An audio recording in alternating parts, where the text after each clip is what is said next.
Prime Minister Dr. Ralph Gonsalves said investors have been showing interest in investing in St. Vincent and the Grenadines, also in light of the winding down of construction of the Argyle International Airport.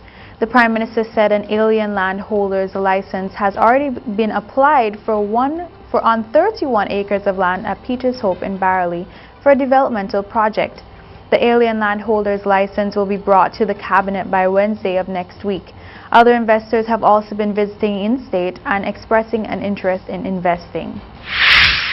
Just days after Prime Minister Dr. Ralph Gonsalves said that his government nor SVG will not be injecting any more funds into LIAT, JSR Communications online blog posted last night that the head of Barbados' largest public sector trade union, in reference to the operations of the regional airline LIAT, said that it's the worst service one can find anywhere in the world, adding that it is an airline operating in pure bedlam. Clark likened the airline, in which Barbados is the major shareholder, to the dead man getting to his funeral late. On Wednesday, September 14th, Prime Minister Gonsalves led a delegation for discussions with the management of LIAT, headed by the acting CEO, Ms. Julie Reefer-Jones, in an effort to resolve LIAT's deteriorating service experienced by Vincentians.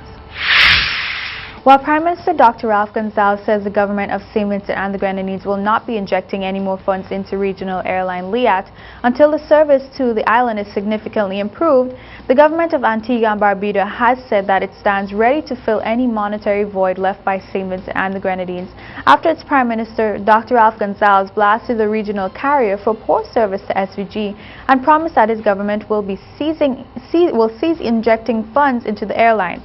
In addition to the support from Antigua, Prime Minister Dr. Keith Mitchell said Wednesday that Grenada is prepared to provide the cash-strapped regional airline LIAT with a financial subsidy for it to service the island, but was not prepared to provide funds for the airline's operations. Minister of Agriculture, the Honorable Saboto Caesar, has commended the launch of Vincentian chocolate. We have more in this report.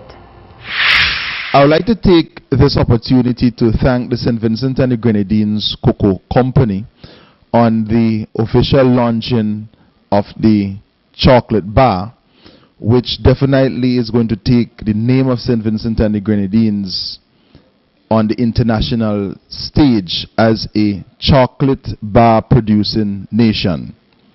This project started in earnest in 2010. It came as a concept from the Amajaro company.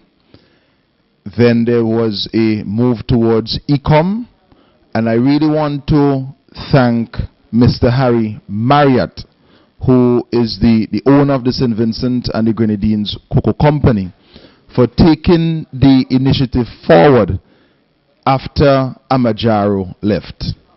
I also want to recognize the hard work and dedication of our farmers here in St. Vincent and the Grenadines. There are many persons who thought that the project was not targeting agro-processing and it was only the production of beans. But here we're seeing that a lot of value is added here, right here in St. Vincent and the Grenadines. And I know that all Vincentians are happy, that we are proud that we are able to produce such an excellent chocolate bar. And I'm certain that our brothers and sisters in the diaspora are looking forward to taste this quality chocolate bar. I want to encourage all our farmers in the spirit of diversifying with bananas to explore the opportunity of cultivating cocoa and entering into the cocoa production value chain. On the horizon is the investment from one Colin Shenton in coffee, and I want to wish him all the very best, and I expect and anticipate that in the not too distant future that we will be able to have an indigenous coffee product here in St. Vincent and the Grenadines. Thank you. Cornelius Richards, Senior Forestry Supervisor, said Vincentian farmers should adopt integrated forest management practices.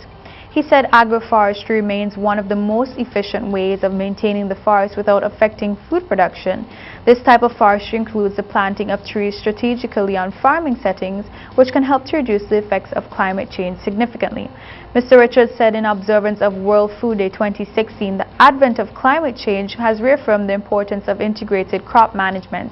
This year, the United Nations Food and Agricultural Organization's global message for World Food Day 2016 is "Climate is changing, food and agriculture must too." Prime Minister Dr. Ralph Gonsalves addressed the United Nations General Assembly on Friday evening with a call for a renewed effort by the global community to tackle issues relating to climate change. Prime Minister Gonsalves noted that while he applauded the Assembly for reaching the Paris Agreement in December last year, he stressed that the current efforts being made by the United Nations to address issues relating to climate change and funding are inadequate. The Prime Minister noted that small island states like St. Vincent and the Grenadines continue to be adversely impacted by climate change. Glenn Beach, CEO of the SVG Tourism Authority, has commended the National Parks, Rivers, Parks and Beaches Authority for its work in ensuring the beaches of St. Vincent and the Grenadines are preserved. However, Beach urged the public to do their part in taking responsibility for the conservation of beaches and noted that many hoteliers on the islands need to pay more attention to maintaining the environment on which their hotels are located. He also said that while the SVG Tourism Authority is looking forward to a successful cruise ship season, it is essential that persons ensure that the environment is litter-free. More local news is up next.